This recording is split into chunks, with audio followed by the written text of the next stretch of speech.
Good morning, Conservative Cat Cities 92.9, the news and talk, Bloomington Normal. So do appreciate you joining me this morning. I'm going to jump right in and bring on our guest, Desi Anderson. She's a former GOP House candidate for the Illinois House in the 91st District. She ran against Sharon Chung. I wanted to have her on the show today because the Center Square, I did an article, I wrote an article for the Center Square, and we published it, and it took social media by storm. A lot of people picked it up because I think that there is a growing concern in these Midwestern states where your DOE complaint kind of originates in these states, these various Midwestern states, about students' data being taken from the university and given to these left-leaning organizations. So Desi Anderson, thanks so much for joining me on the program. How you doing this morning?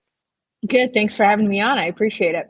Yeah, well, let's jump right in. So tell me a little bit about the complaint. What is the crux of the complaint all about? Yeah, our initial complaint was in conjunction with a couple other states that joined the state of Pennsylvania, Wisconsin, and Michigan. And what we're basically asking is for the DOE, the Department of Education, to do their job and to enforce FERPA when we believe FERPA violations have happened. FERPA is the Family Education Privacy Rights Act. For those that aren't familiar with it, I summarize it kind of like a HIPAA, where your medical record is protected by federal law. Same with your student records are also protected by federal law. And the agency that enforces those legal responsibilities are the institutions themselves, higher ed, and the Department of Education. And so when we believe an institution has violated that, then we ask for the Department of Education to come in and review those universities. Now, I can already tell the comment section is going to be lighting up. Oh, well, the Department of Education is being shut down. So how does that kind of work in with your complaint? Is the DOE going to still pursue your complaint and look into this? And they have told you that they're going to investigate, right? Correct. Yep. So the Secretary Linda McMahon responded to our complaint, one of our first initial response. More to come. Clearly, we're currently litigating. This is where the DOE still has a role of enforcing federal law when it comes to education. So what could happen and what we're asking is if the DOE opens up and they say, yes, Illinois State University, Grand Valley, and Michigan, they did violate FERPA, then they can make a referral to the DOJ, and then the DOJ would take over it. So is it fully being eliminated? No, I think some folks would like to think that there's going to be aspects of it that will still need to be regulated. I'm a huge fan of allowing the states to have control of their education.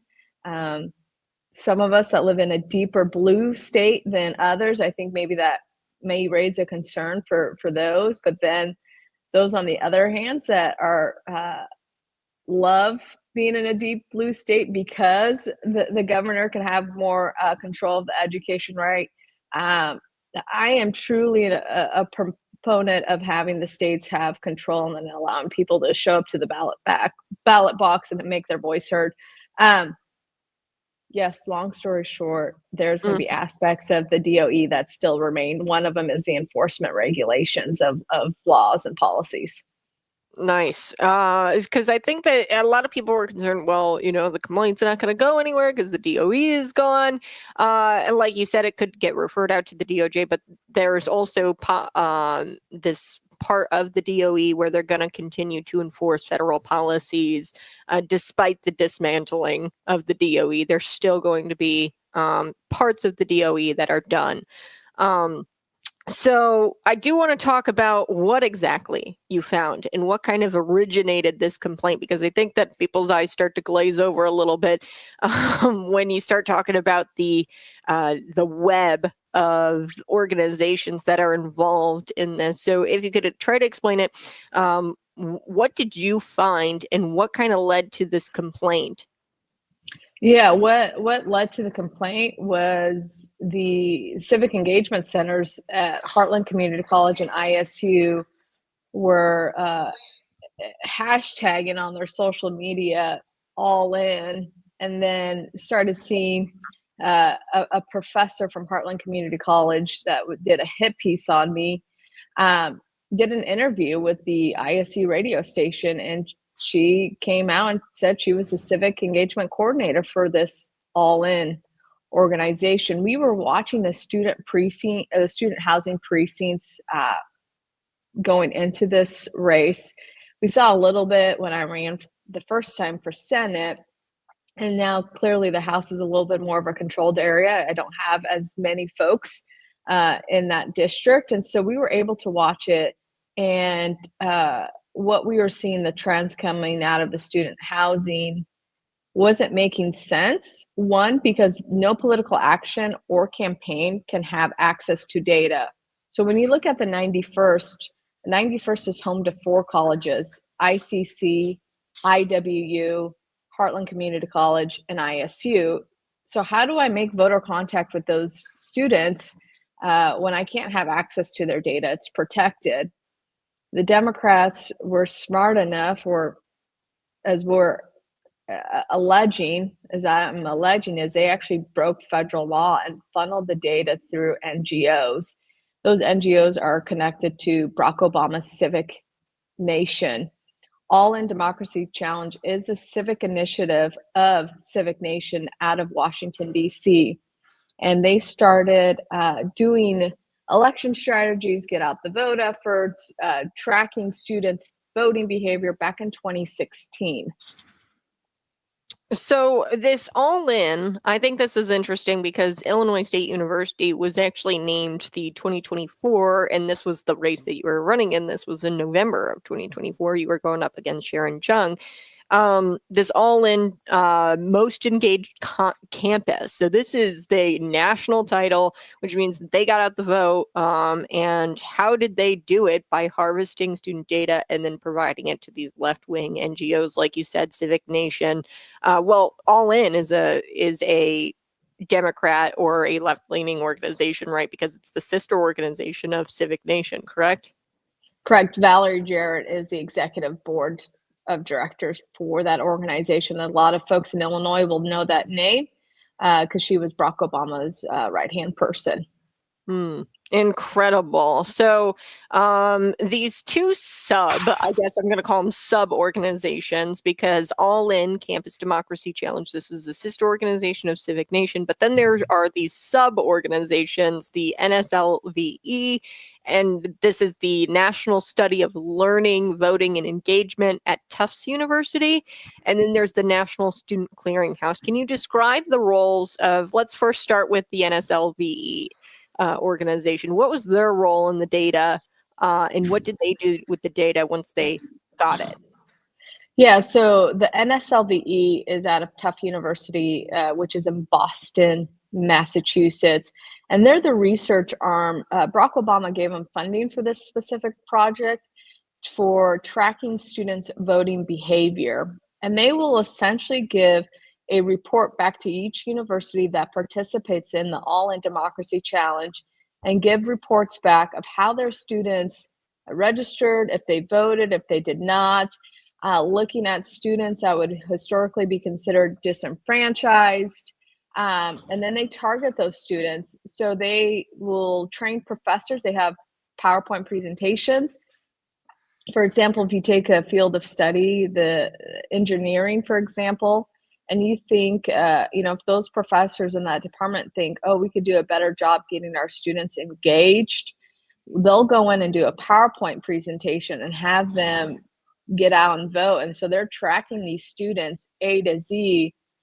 I have no issue about doing civic engagement presentation. That's great. But the reality is the students have no idea. They have given zero consent to have their voting behavior researched. That's the crux of the issue, is that data is protected for a reason. It's not supposed to be weaponized and manipulated for any vendor, for any purposes, unless a student gives consent and they know what they're being researched on. Great, but that's not happening. And so that's where I'm raising the alarm. So that's what the NSLVE does.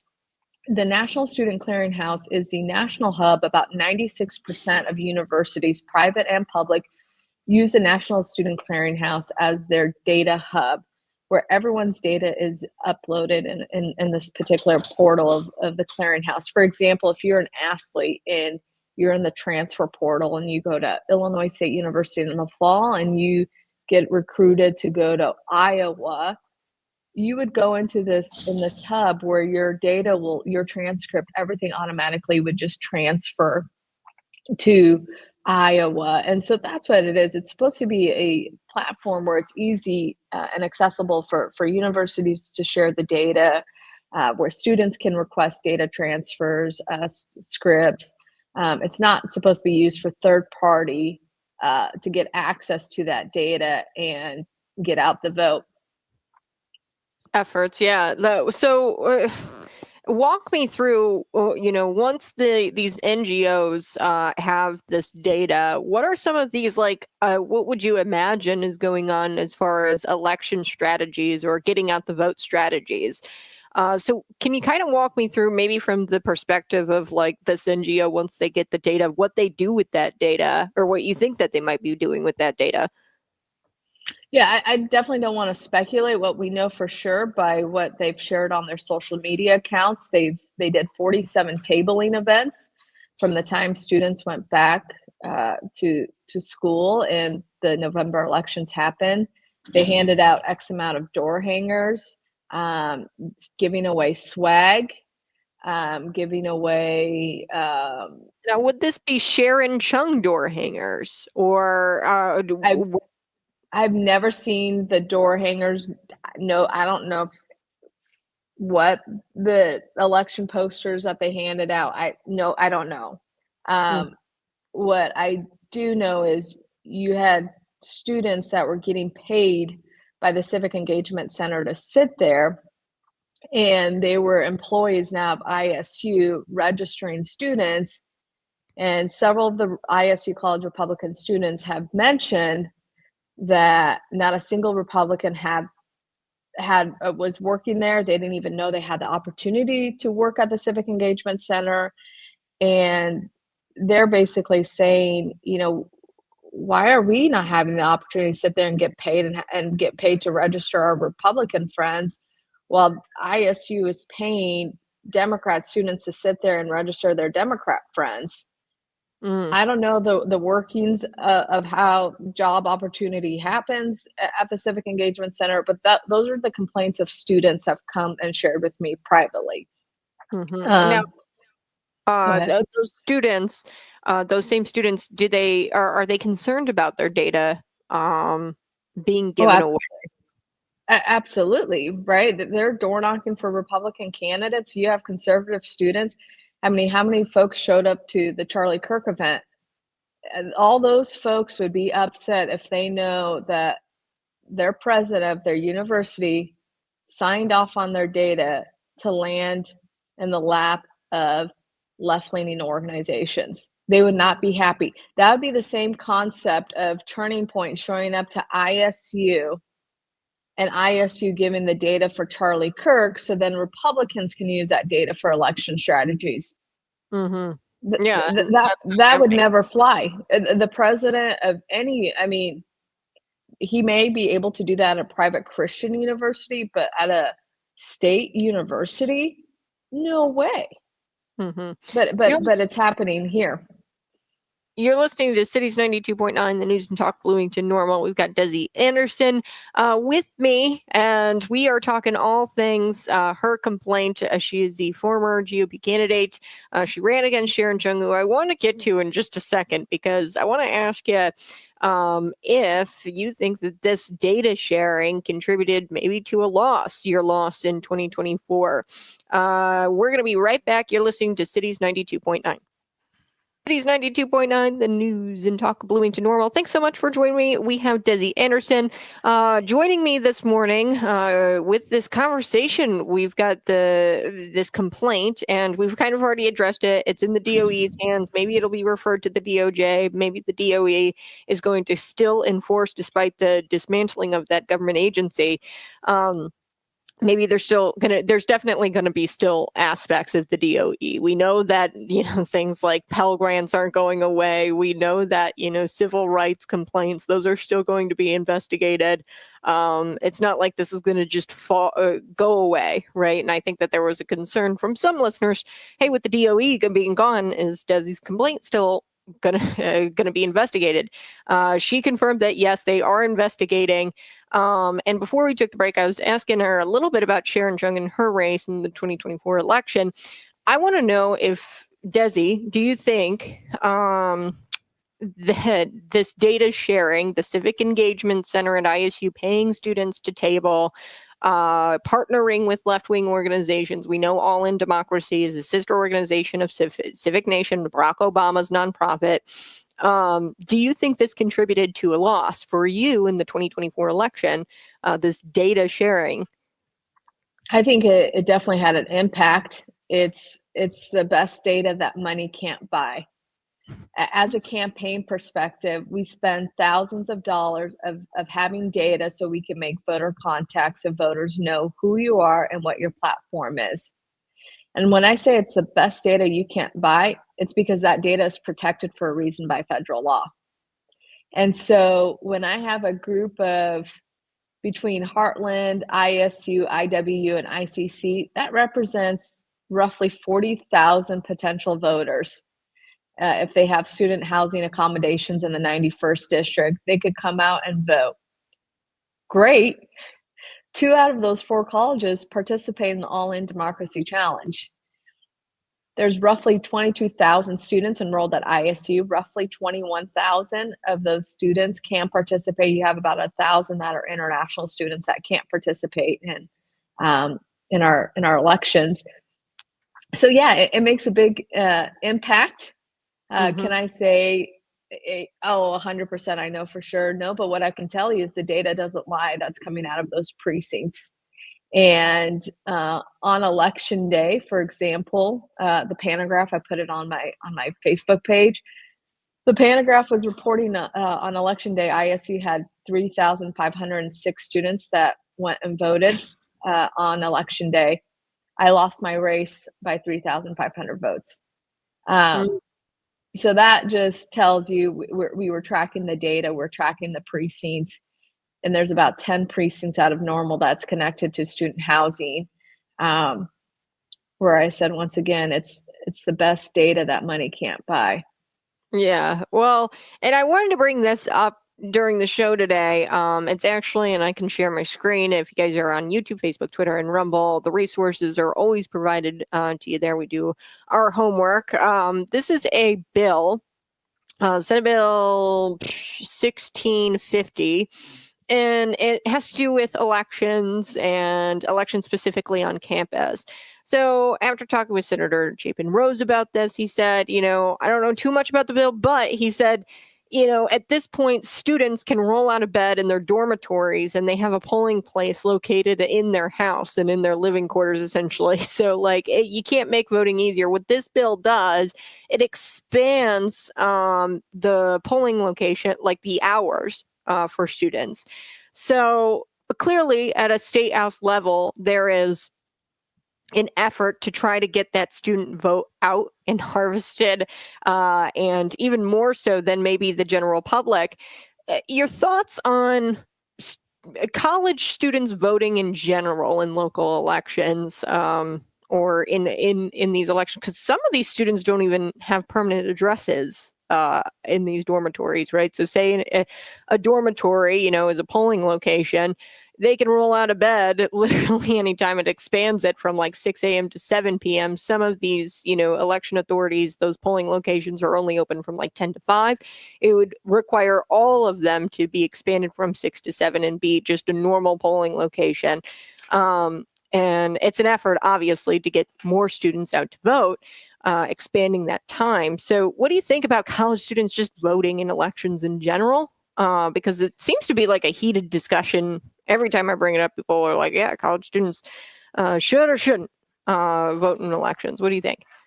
So I think that the key difference, I think everyone that's 18 and older should have the right to vote. I think the question becomes now is the location where does that individual vote?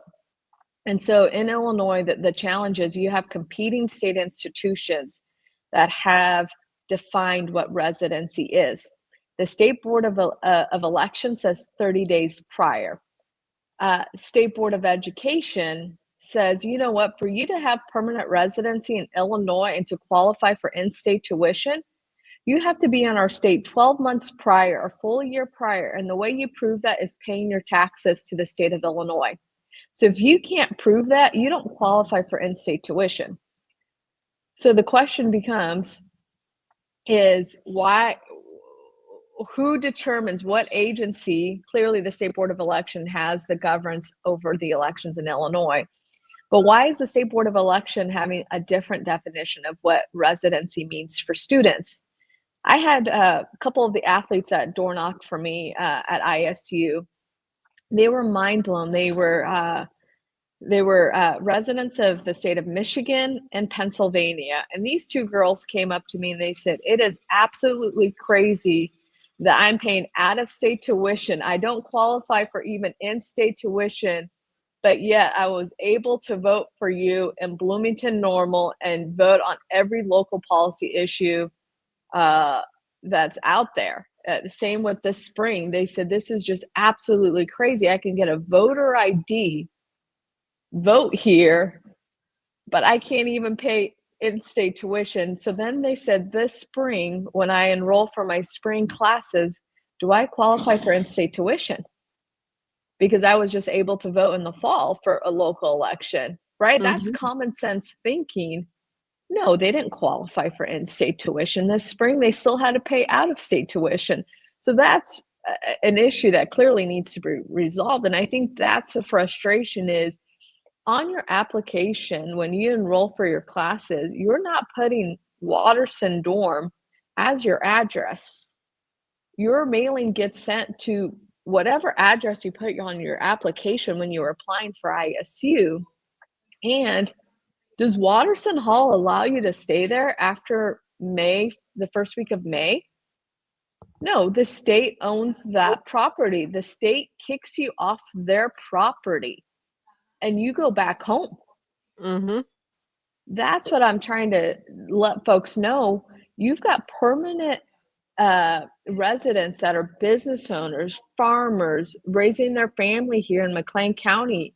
Now they feel like they've been disenfranchised from folks that will technically get kicked off their dorms. Mm-hmm.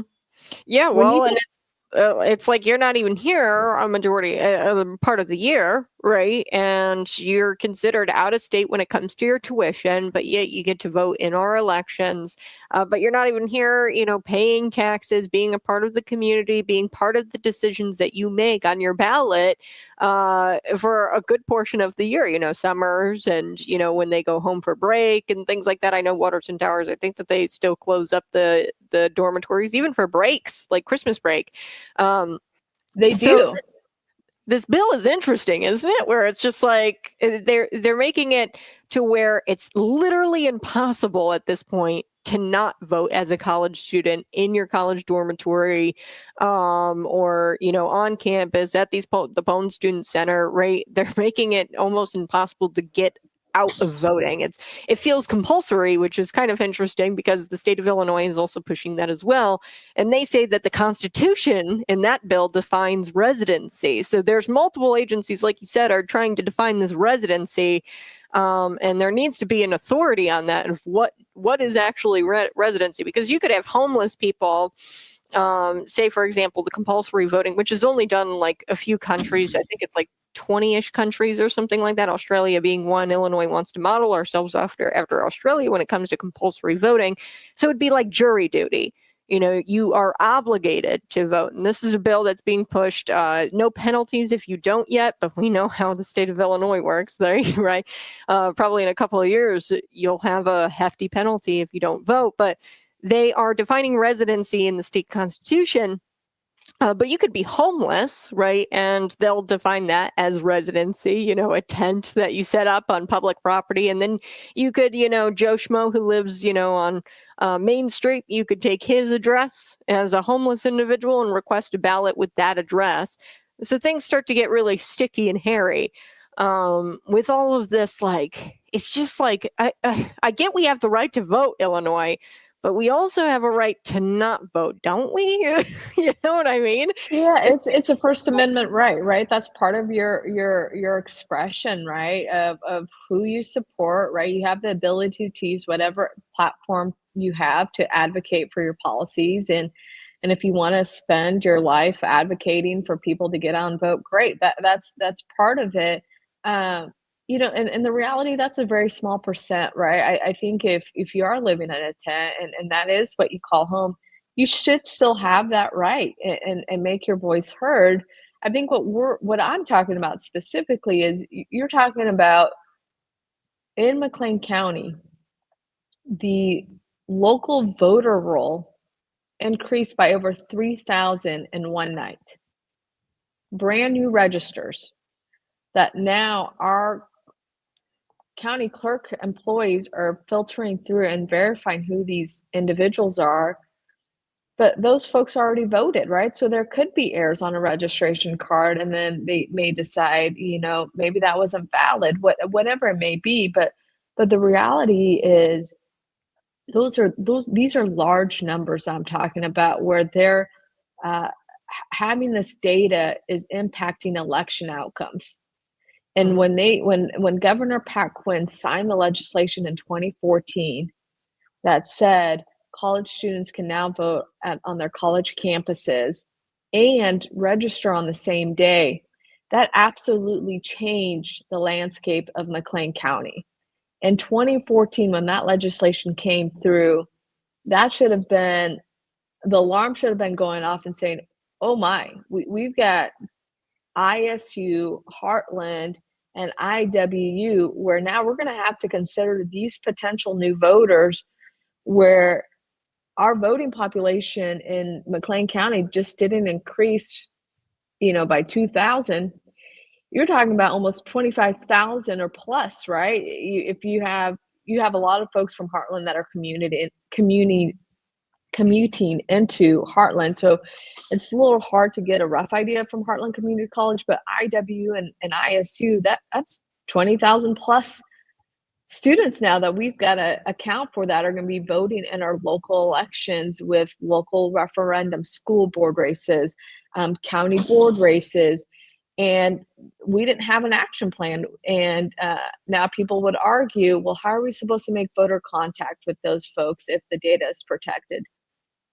And that's the argument I'm making is, it is challenging. That creates a unique election atmosphere for counties that have college towns in their backyard. Is how do we integrate these young students? I can tell you, I was probably one of the only Republican candidates that have spent days and hours on ISU doing tabling events. And a lot of students know who I am. I've done a lot of events, still do to this day, and there's no way I could meet all 22,000 students in one election cycle. There's no way. Mm-hmm. Unless you had the backing of this data, or and the backing of the university, the Civic Engagement Center that is also doing the tabling, the 47 tabling events or whatever. We've got to take a quick break, but you're listening to Conservative Cat Cities 92.9. We're going to be right back with Desi Anderson. Conservative Cat Cities 92.9, the news and talk Bloomington Normal. You're listening to an interview that Desi and I are doing, a conversation Desi and I are doing. I'm asking her about her complaint. She lodged a complaint with the DOE, and now this is multi-state. So these are Midwestern states, Wisconsin, Michigan, Pennsylvania, Illinois, and universities in these states are allegedly sharing student data with groups boosting left-wing voter efforts. Okay, so they are sharing the data with left-wing organizations, nonprofit organizations, and I chuckle a little bit because Sharon Shangshi over the weekend actually was at this hands-off event. It was right outside the BCPA, And she was screaming about hands off LGBTQ rights, hands off Elon Musk, you better, our shadow president, what do we say to him? Hands off Elon Musk, right? Hands off our Social Security, things like that. I'd be curious if Sharon Chung, who you lost against in 2024, if she would say hands off student data. Left-wing organizations, All in Democracy, Civic Nation, the Civic Engagement Center, right? Hands off the student data. Stop farming out these data or this data to left-wing organizations. And I'll say it. I think there's fascist-like behavior coming from this representative, not only just in this instance where you have data being taken from students and weaponized against them.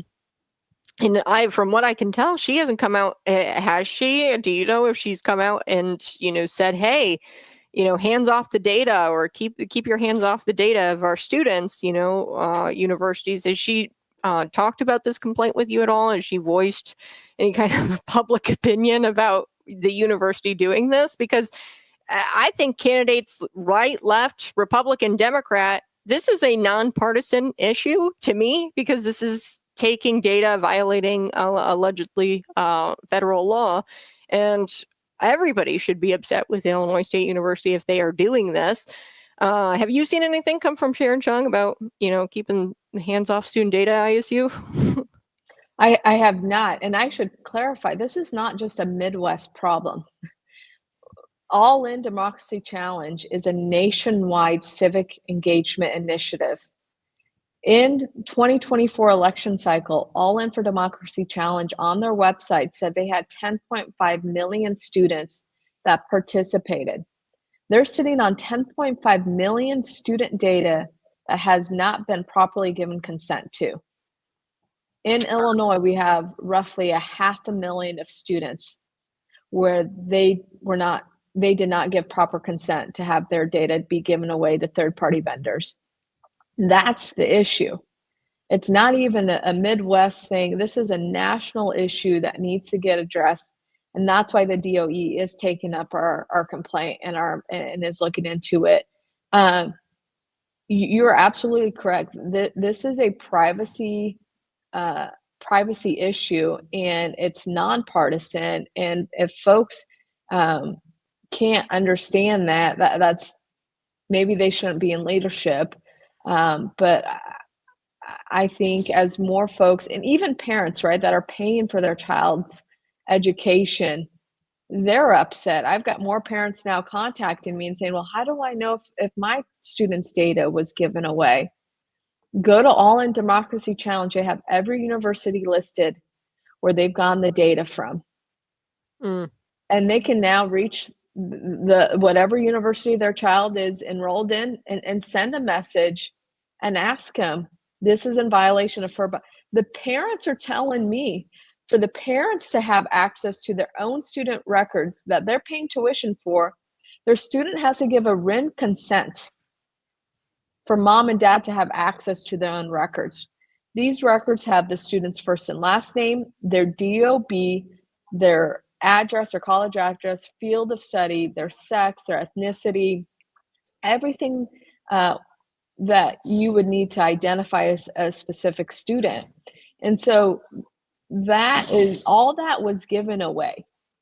But yet mom and dad have to write a consent form. They have to have a written consent form that their child gives to them so they can have access to their educational records. But yet the presidents or chancellors of universities just in a quick second just sign off, and now it lands in third-party vendors. And now the issue becomes is custody of chain of the data. Once their students' data is given away, what happens with it? If their student goes to ISU for the fall semester and they absolutely hate it and don't choose to enroll back at ISU in the spring, well, too late. ISU already uploaded their data to these NGOs. So now what happens? They're no longer a student at ISU, but they gave it away. Yeah, and once they give it away to that nonprofit or like a left-leaning nonprofit or for voter engagement, what's to say that they won't give it away to, some other nonprofit organization? I mean, there's a billion of them. I could only imagine, it's what's to stop them from giving it away to some other third-party organization, the university. Now, I got to take a quick break, but when we come back, I want to ask this question. So on Illinois State University's campus, I was approached several times. I mean, by civic engagement. That was like a brand new thing once I was there. I graduated in 2021. I think it was like, it's been around for a little bit, but it's semi-new. But I remember getting text messages all of the time. Now, I don't know if that's specific to these nonprofit organizations, but we're going to talk about that here on the other side. You're listening to Cities 92.9, the News and Talk Bloomington. Cities 92.9, the News and Talk Bloomington Normal. I wanted to ask Desi Anderson. She's joining us here this morning. She has a complaint with the DOE. They're going to be investigating universities that allegedly have given away student data to left-wing organizations. So that way these left-wing organizations can take this data, cross-reference it with the voter rolls, figure out who to target with a voter, get out the vote strategy. So one of the get out the votes, I was on college campus 2021, and I got all kinds of text messages. Now, I believe that when I registered to vote, I did give over my cell phone number, and I get all these text messages all election cycle. It's from Democrats, Republicans. It doesn't matter. It's probably because I gave them my phone number at the time of registration. But if you didn't, most likely Civic Engagement Center, they've obtained your phone number. So can you tell me how this kind of works with the text messages? Because I feel like a lot of students have complained about, the text messages. And I think Elon Musk even, it was confusing because some students said, like, you haven't voted yet, but you did vote, and you were like, wait a second, I thought I did vote. And, it caused some confusion in the community. And even Elon Musk, I think, tweeted out about that. Tell me about the phone numbers. Yeah, so the way it works, if you register and you fill out your registration card, there's an option for your cell phone number or telephone number. And if you fill it out, that goes over to the clerk's office. And this is from a campaign side, I will contact the clerk's office and say, hey, voter rolls, it's public records. We would like to send out mailers or do voter contact with folks. I can get that information that they have. Now, I sign an affidavit basically saying, hey, I'm not going to abuse the people's personal data that I have. I'm not going to sell it. It's a very serious thing, and they don't give it away. The clerk's office just don't give it away just for anyone. You have to have credentials of why you're asking and obtaining that data. It is there's a reason they do that. It's to protect the privacy of these individuals. So one, if you did that and you filled out the registration form and you put your cell phone number down, absolutely you will get solicitations where people will text you, remind you to get out the vote, and anyone can pull that from the voter rolls. Two, if you didn't fill that out, yes, the civic engagement, essentially your data was given to ISU. They can use that for educational purposes. Here's the thing, though. Joshua Crockett, who works for Sharon Chung for both cycles now, used to work for the Civic Engagement Center. Mm. So now, we know he has the data as he's was an employee of ISU. Did he share that information to Sharon Chung? So does he simultaneously work for the Civic Engagement Center and Sharon Chung? He did at the time. He no longer is there. So her first cycle against Scott Preston, he was part of the Civic Engagement Center. And you can look up the All-In Democracy Challenge action plan at ISU. Google that, you will see his name. And then go to Sharon Chung's Facebook page and you'll see them working together. Mm-hmm. You go to Heartland Community College and you go to their action plan, and you look at their community leaders. for All In Democracy Challenge at Harlan Community College. Guess who's listed on there? Representative Sharon Chung's name is listed. Senator Dave Kaler's name is listed. Insane. So they're not even hiding that this is a partisan effort, this civic engagement center. You weren't involved in any kind of way. I do need to take a quick break. Can you do one more segment with me, Desi? Yeah. Okay, one more segment. We're going to take a quick break. You're listening to Cities 92.9. Cities 92.9, the news and talk Bloomington Normal. I'm Conservative Cat, and right over there is Desi Anderson. She's with me this morning, talking all things ISU, talking about get out the vote efforts, left-wing organizations, weaponizing student data, ISU giving over student data, which is just wild to me, like hands off my data. Why didn't Sharon Chung yell that out over the weekend at this BCPA protest? I don't know. She was more worried about the shadow president and the Social Security benefits going away, which they're not going away, question mark. Anyways, so hands off my data. That's what the students need to start yelling on ISU's campus. This is a call to action. If you're an ISU student, get your poster board, write it down, hands off my data, ISU, and start telling your leadership at ISU that they can't take your data and weaponize it and take it and give it to left-wing organizations. So they're out and proud about this. Sharon Chung is obviously affiliated with the All In Democracy Challenge. Joshua Crockett works for Sharon Chung. Is that correct, Desi? Yeah, so the first cycle with Scott, when Scott Preston ran against Sharon Chung, he was listed with the Civic Engagement Center, and then clearly he took a job with Chung after he worked on her campaign. And then for Heartland Community College, if you go to their action plan on their website, Sharon Chung is actually listed as one of their community leaders. Remind you, these NGOs are considered nonprofit, and they're getting nonprofit status from the federal government. If they are a nonprofit, they have to be truly nonpartisan. And this is what one of our complaints is. How do you have then Democrats listed as your community leaders for this organization and not a single Republican? My name wasn't listed. I would have loved to participated in the civic engagement efforts and let students know they have options when they go to the ballot box. Mm-hmm. My name was never listed, but Representative Sharon Chung's name was. So does Sharon Chung know?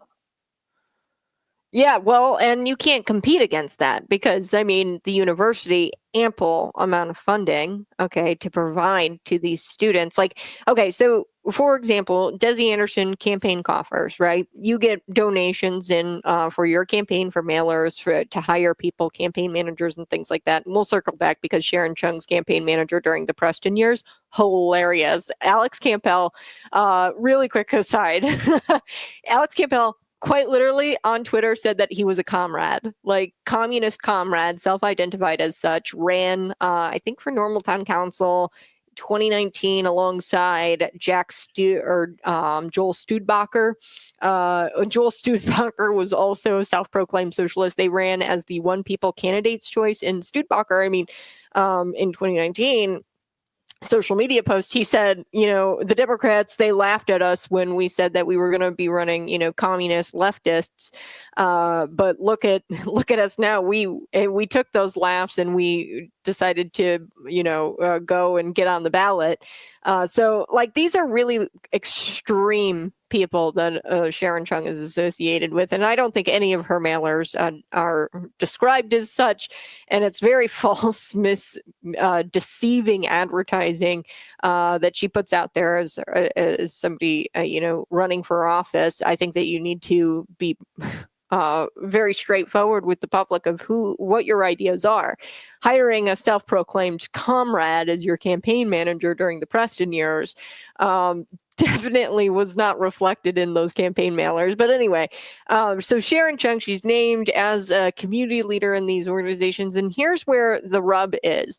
Your campaign coffers, you can get donations. Sure. You might be able to get some type of funding. You will never outfund ISU. Why? Because they've got an endless kitty. It's called tax dollars, folks. They're a public university. They can just continue to tax students or tax you, and then they can rack up the tuition cost on students to do these sorts of organizations, the Civic Engagement Center.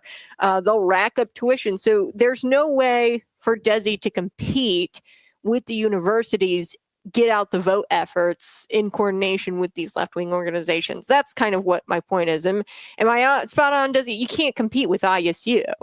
There's no way. Nobody can compete with these institutions. And I think for what rubs me the wrong way is you have a professor that is also a proclaimed, she is a member of, let me look it up, the Democrat Socialists of America, Bloomington Normal Chapter, Carla Huffman, a professor at Heartland Community College doing the anti-Desi commercials, doing the hit pieces on me, my property, my business, everyone that owns a property in McLean County has a line item that pays into Heartland Community College. Mm-hmm. And Heartland Community College then uses that same professor on their official media pages to tell students and her faculty members to get out and vote. You don't think those students know where she stands after they've watched their professor do a hit piece on the Republican candidate, and same with her peers? And remind you, Republicans, Democrats, Independents, everyone is paying into Heartland Community College. And that's what Heartland Community College did with my money that I gave them from my business. Mm-hmm. Yeah, well, and it's not happy. It's not democracy. And that's what really bothers me about all of that is you've got Sharon Chung screaming about democracy and anti-fascism, and she's screaming hands off at this protest. The fascist-like behavior are the people who, are your advocates, are the people who told people to vote for you.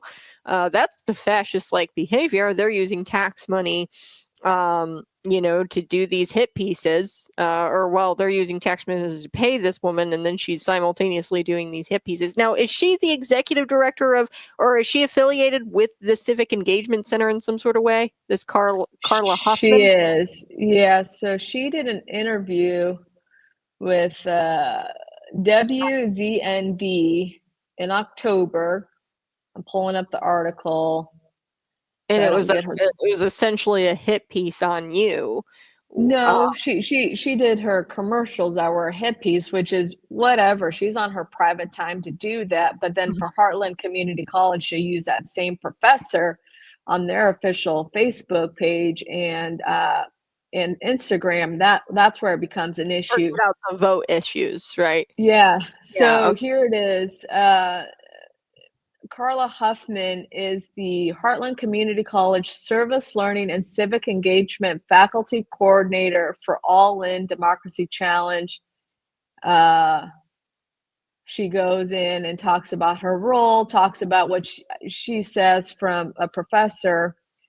I've done my speech classes where students had to give a group presentation on everything around voting, meaning reasons why people vote or why they don't vote, teaching about the Electoral College, and talking about persuasive ways. So now she's talking about how she does homework assignments and classroom assignments about voting and elections and why they're important, which is great. But now a conservative student, if I'm sitting in the classroom and my professor is doing a hit piece, that makes me uncomfortable. And I don't know if I would have the ability to engage with that professor anymore, but I need my communications class to graduate. So it muddies the water, and this is why they say, hey, there's a very fine line when you're in a public role like a higher ed institution, why you shouldn't be engaging in things like this. If you want a door knock for Sharon Chung on the weekends and do that, great. If you want to put a yard sign for her, great. If you want to host a fundraiser for her in your house, great. But now that community college is using that same professor for get out the vote efforts, there's an issue there. Yeah, and get out the vote efforts that are marketed as nonpartisan. That's just Correct. Straight up lying and being unethical, and it's just totally wrong. So, Desi, before we go, just wanted to ask you if you had anything else with this complaint. And just one more time, they are investigating, right? The DOE? Correct. Yep. They Linda McMahon sent out her first response to our complaint on the 28th. It's on my Facebook page. Folks are welcome to go read it. It's about 5 pages long, talking about the legal responsibilities that the institutions need to be enforcing and doing when it comes to making sure FERPA is not being violated. We are just in the beginning of this. There's a lot of talks, and we will get this addressed before the midterms in 2026. And you're absolutely right. This is a nonpartisan issue. People have the right to privacy, and when they don't give consent, that's where it becomes an issue. Mm-hmm. Well, Desi Anderson, thank you so much for joining me here on Conservative Cat Cities 92.9. You have a blessed rest of your day.